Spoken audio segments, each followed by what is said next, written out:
नमस्कार, आदाब, जय भीम, सत श्री अकाल।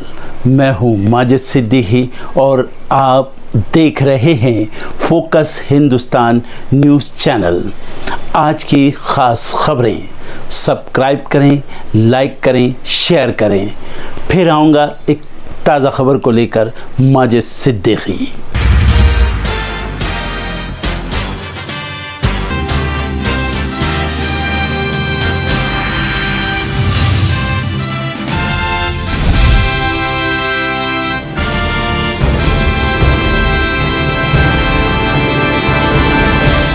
तेलंगाना की 119 सीटों पर मतदान जारी। ओवैसी और सुपरस्टार चिरंजीवी ने हैदराबाद में वोट डाला।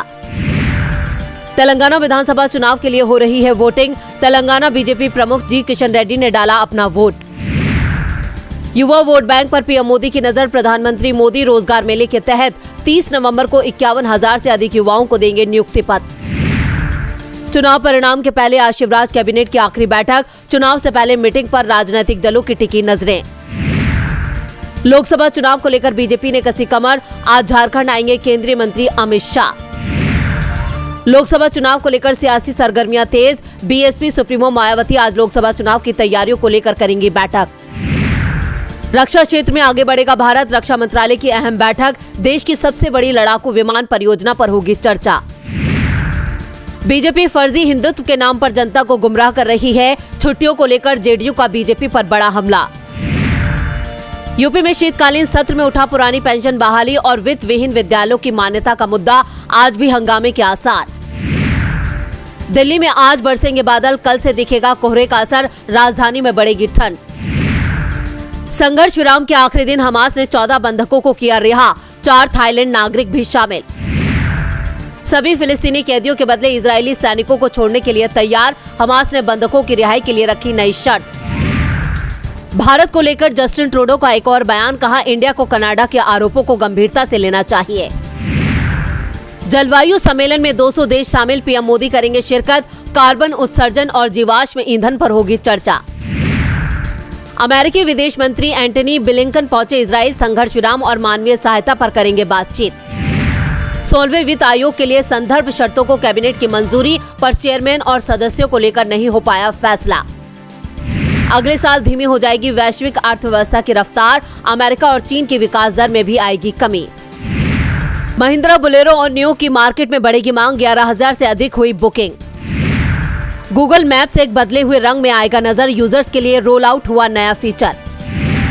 यात्रियों के लिए जरूरी खबर। आज करीब 67 ट्रेनें रहेंगी रद्द। कई गाड़ियों का बदला गया रूट।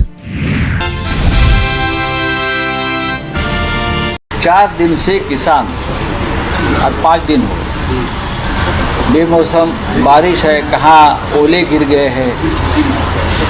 पूरी महाराष्ट्र की स्थिति गंभीर है। विदर्भ है, नासिक से लेकर नंदुरबार तक उत्तर महाराष्ट्र है, कोकण है। हाँ, ठाणे जिले में भी बहुत से जगह पे नुकसान, भारी नुकसान है। लेकिन जब ये सब संकट आसमान से गिर रहा था तो हमारे सुल्तान जो है, हाँ, हमारे मुख्य सुल्तान और डिप्टी सुल्तान ये प्रचार में दंग रहे थे। कोई छत्तीसगढ़ में है, कोई तेलंगाना में है, जैसे कि वो नहीं जाएगा तो चुनाव रुक जाएगा वहाँ। हाँ, उनके ऊपर जिम्मेदारी क्या थी?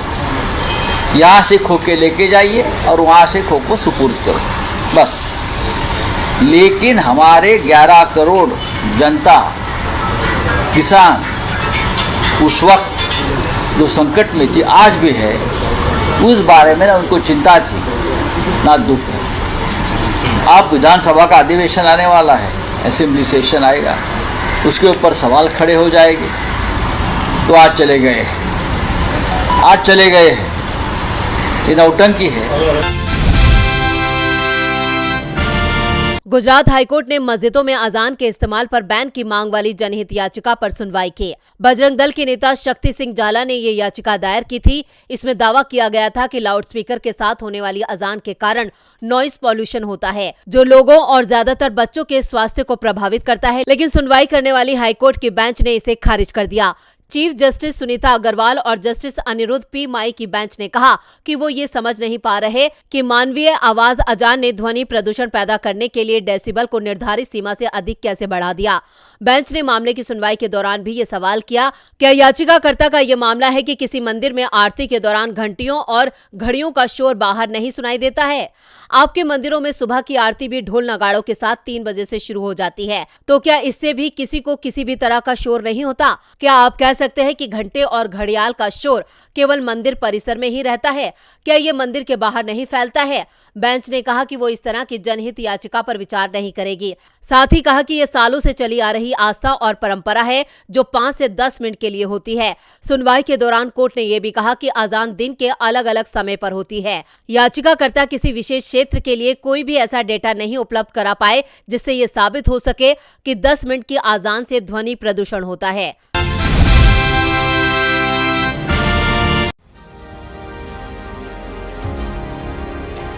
तेलंगाना में विधानसभा चुनाव शुरू हो चुका है। दलों की किस्मत तय करने के लिए जनता मतदान केंद्र पहुंच चुकी है। वहीं मनोरंजन जगत के जाने माने सेलेब्स भी अपना वोट देने के लिए मतदान केंद्र पहुंचे।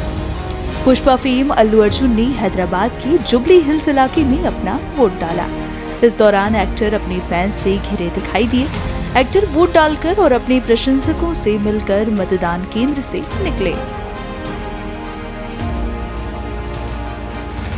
ऑस्कर विजेता म्यूजिक डायरेक्टर एम कीरावनी ने भी जुबली हिल्स पहुंचकर वोट दिया। कीरावनी ने वोट डालने के बाद मतदान के महत्व पर जोर दिया और कहा कि हर किसी को अपनी मतदान शक्ति का उपयोग करना चाहिए। वोटिंग पावर यूटिलाइज करना चाहिए। सब लोग गवर्नमेंट हॉलिडे पर वोट करने नहीं आते, उनको क्या बोलना चाहोगे सर? जी बहुत सारे लोग गवर्नमेंट हॉलिडे पर वोट करने नहीं आते, उन लोगों को क्या बोलना? नहीं, ये हॉलिडे नहीं है। आरआरआर फेम जूनियर एनटीआर भी वोट डालने के लिए जुबली हिल्स पहुंचे। इस दौरान उनके साथ उनका परिवार भी दिखाई दिया।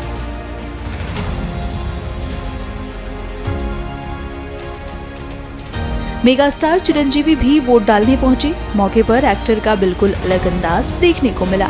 वो अपनी पारंपरिक पोशाक में तो दिखाई ही दिए, लेकिन खास बात ये रही कि उन्होंने पैरों में कुछ नहीं पहना हुआ था।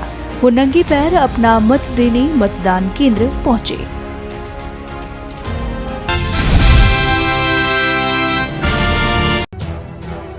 2024 लोकसभा चुनाव में मल्लिकार्जुन खड़गे कांग्रेस के लिए बड़ी भूमिका निभाते नजर आ सकते हैं। खुद सोनिया गांधी ने इसकी वकालत की है। इंडिया गठबंधन के कई नेताओं का मानना है कि खड़गे को ही इंडिया गठबंधन की अगुवाई करनी चाहिए। 5 राज्यों के विधानसभा चुनाव के नतीजों से पहले सोनिया गांधी ने कहा कि खड़गे भारत की आत्मा के लिए इस ऐतिहासिक लड़ाई में कांग्रेस पार्टी का नेतृत्व करने के लिए सबसे उपयुक्त हैं। दरअसल इंडिया गठबंधन में पीएम पद को लेकर माथापच्ची के बीच सोनिया गांधी ने खड़गे को बड़ी जिम्मेदारी सौंपने के संकेत दे दिए हैं। मल्लिकार्जुन खड़गे की तारीफ करते हुए सोनिया गांधी ने कहा कि उनका शानदार जीवन और कार्य उन मूल्यों का उदाहरण है जो आधुनिक भारत के संस्थापकों और वास्तुकारों ने अपनाए।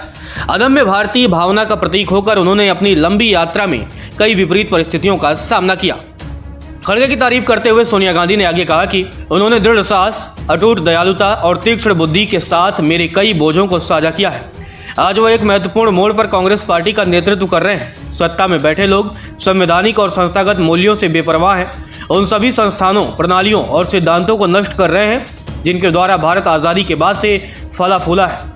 एक मजबूत संगठनात्मक नेता के रूप में मल्लिकार्जुन खड़गे भारत की आत्मा के लिए इस ऐतिहासिक लड़ाई में कांग्रेस पार्टी का नेतृत्व करने के लिए सबसे उपयुक्त है। इसमें उन्हें मेरा और कांग्रेस पार्टी का दृढ़ समर्थन प्राप्त है। सोनिया गांधी से पहले इंडिया गठबंधन में डीएमके, आरजेडी, सीपीआईएम और तमाम दलों के नेताओं ने खड़गे के समर्थन में खुलकर वकालत की है। वहीं इस दौरान खड़गे ने कहा कि लोकतंत्र और संविधान के कारण मैं एक सामान्य कार्यकर्ता से इस पद तक पहुंच सका। आज संविधान और संसदीय लोकतंत्र दोनों खतरे में है। सत्ता में बैठे लोग संविधान में विश्वास नहीं करते, वे इसे बदलने और अपना संविधान लाने के लिए सही समय का इंतजार कर रहे हैं। गौरतलब है 2022 में अक्टूबर महीने में मल्लिकार्जुन खड़गे को कांग्रेस का राष्ट्रीय अध्यक्ष चुना गया। खड़गे की अगुवाई में पार्टी ने कर्नाटक और हिमाचल प्रदेश में सरकार बनाई। इसके अलावा 27 दलों को एक साथ लाकर केंद्र की मोदी सरकार के खिलाफ इंडिया गठबंधन तैयार किया। इन सभी दलों ने 2024 में लोकसभा चुनाव साथ लड़ने का संकल्प लिया है।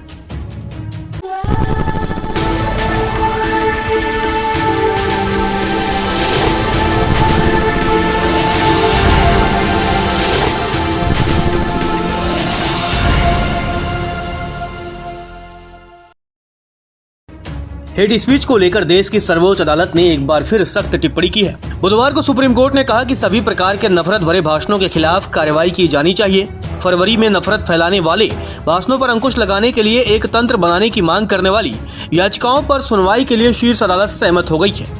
नफरत भरे भाषणों के कई उदाहरणों का हवाला देते हुए व्यक्तियों और समूहों द्वारा दायर आवेदनों पर सुनवाई करते हुए जस्टिस संजीव खन्ना की अध्यक्षता वाली पीठ ने कहा कि हम नफरत फैलाने वाले भाषणों से होने वाली समस्याओं की पूरे देश भर में निगरानी नहीं कर सकते। भारत जैसे बड़े देश में समस्याएं तो होंगी ही, लेकिन सवाल यह पूछा जाना चाहिए कि क्या हमारे पास इससे निपटने के लिए कोई प्रशासनिक तंत्र है। नफरत फैलाने वाले भाषण को अदालत ने परिभाषित किया है और सवाल कार्यान्वयन और यह समझने का है कि इसे कैसे लागू किया जाए। मामले को अगले साल फरवरी में सुनवाई के लिए स्थगित करते हुए पीठ ने कहा कि समाज को पता होना चाहिए कि अगर किसी कानून का उल्लंघन किया जाता है तो उसके बाद कार्रवाई होगी। हम ये कार्यवाही पूरे देश के आधार पर नहीं कर सकते, अन्यथा हर दिन आवेदन आते रहेंगे। गौरतलब है 2018 में तहसीन पूनावाला मामले में सुप्रीम कोर्ट ने राज्यों और केंद्र शासित प्रदेशों को विस्तृत निर्देश दिए थे और उन्हें हेट स्पीच को रोकने और यहां तक कि अपराध दर्ज करने के लिए जिम्मेदार एक नोडल अधिकारी नियुक्त करने का निर्देश दिया था। गौरतलब है कोर्ट ने देश के हर एक जिले में मॉब लिंचिंग और हेट क्राइम के खिलाफ निवारक कदम उठाने के लिए पुलिस अधीक्षक यानी एसपी रैंक से नीचे का एक नोडल अधिकारी नियुक्त करने का आदेश दिया था। तब से कई अवमानना याचिकाएं दायर की गई हैं जो न्यायालय द्वारा सुनी गई याचिकाओं के समूह का हिस्सा बनी। गौरतलब है अक्टूबर 2022 में उत्तर प्रदेश, उत्तराखंड और दिल्ली जैसे राज्यों के लिए पारित एक समान निर्देश अब पूरे देश में लागू किया जाएगा। 11 अक्टूबर को केंद्रीय गृह मंत्रालय ने 2018 अदालत के फैसले के अनुपालन को सुनिश्चित करने के लिए सभी राज्यों और केंद्र शासित प्रदेशों के मुख्य सचिवों की एक बैठक बुलाई।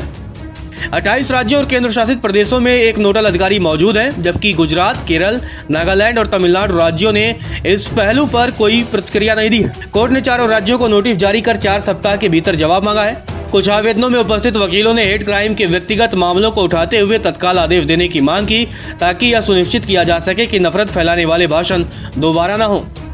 वहीं कोर्ट में पेश वकील ने हेट स्पीच मामले को लेकर आगे दलील दी तो इस पर कोर्ट ने कहा कि हम व्यक्तिगत पहलुओं से नहीं निपट सकते। यदि हम अलग अलग मामलों से निपटना शुरू करेंगे तो इससे मामलों की बाढ़ आ जाएगी। हम बुनियादी ढांचा या प्रशासनिक तंत्र स्थापित करना चाहते हैं। यदि उसमें कोई उल्लंघन होता है तो आप संबंधित उच्च न्यायालय का दरवाजा खटखटा सकते हैं।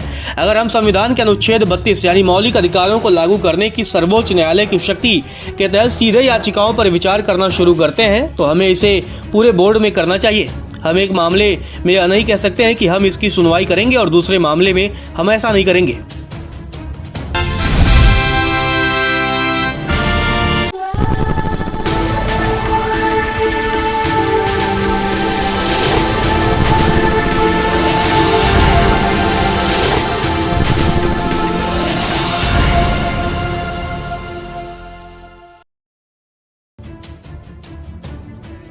कोविड-19 के बाद चीन में एक नए रहस्यमयी वायरस ने हड़कंप मचा दिया है। लोगों को डर सता रहा है कि कहीं कोरोना जैसी महामारी तो नहीं जो फिर से कहीं तबाही ना मचा दे। दरअसल बच्चों में फैल रहे इस वायरस को निमोनिया बताया जा रहा है। कोरोना से सबक सीखते हुए भारत इस वायरस पर अपनी पैनी नजर बनाए हुए है। इसके अलावा कई एडवाइजरी भी जारी कर चुका है। दरअसल जानकारों की माने तो चीन को बीमारी छुपाने की आदत है। ऐसे में चीन ने WHO को जो जानकारी दी है उसकी माने तो तीव्र सांस संबंधित बीमारियों में वृद्धि कई प्रकार के रोगजनकों मुख्य रूप से इन्फ्लुएंजा के प्रसार से जुड़ी हुई है। फिलहाल इस बीमारी की ज्यादा जानकारी चीन की ओर से नहीं जारी की गई है।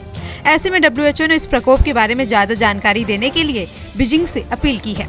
वहीं बात अगर भारत की करे तो भारत सरकार की ओर से मामले की गंभीरता को देखते हुए सभी राज्यों को अस्पतालों को तैयार रखने की बात कही गई है। केंद्र की ओर से कहा गया है कि स्वास्थ्य मंत्रालय चीनी बच्चों में सांस की बीमारी पर बारीकी से नजर बनाए। इन्फ्लुएंजा के मामलों में सर्दियों के मौसम को देखते हुए मिनिस्ट्री ने अलर्ट रहने की बात कही है। मंत्रालय ने राज्यों से अस्पताल की तैयारियों जैसे कि बेड, इन्फ्लुएंजा की दवाइयां और टीके, ऑक्सीजन, एंटीबायोटिकल, PPE आदि की जाँच करने के लिए कहा है। उधर तमिलनाडु के स्वास्थ्य मंत्री सुब्रमण्यम ने चीनी निमोनिया को लेकर राज्य की तैयारियों के बारे में जानकारी दी और बताया कि स्वास्थ्य विभाग बच्चों के होने वाले बुखार की सावधानी से जांच कर रहा है। तमिलनाडु के अलावा गुजरात के स्वास्थ्य मंत्रालय की ओर से भी आपात स्थिति के लिए तैयार रहने की जानकारी दी गई है। इसके अलावा उत्तराखंड और राजस्थान की ओर से भी इस नए वायरस पर निगरानी रखने की बात कही गई है। दर्शकों, देख लिया आपने हमारे वीडियो को। हमें खुशी होगी कि आपने हमारे न्यूज़ को लाइक किया और दूसरों को शेयर किया। अगर अभी तक हमारे चैनल फोकस हिंदुस्तान को सब्सक्राइब नहीं किया है तो तुरंत सब्सक्राइब करें, कमेंट करें और बेल आइकॉन को प्रेस करें। हम हाजिर हैं खबर के लिए।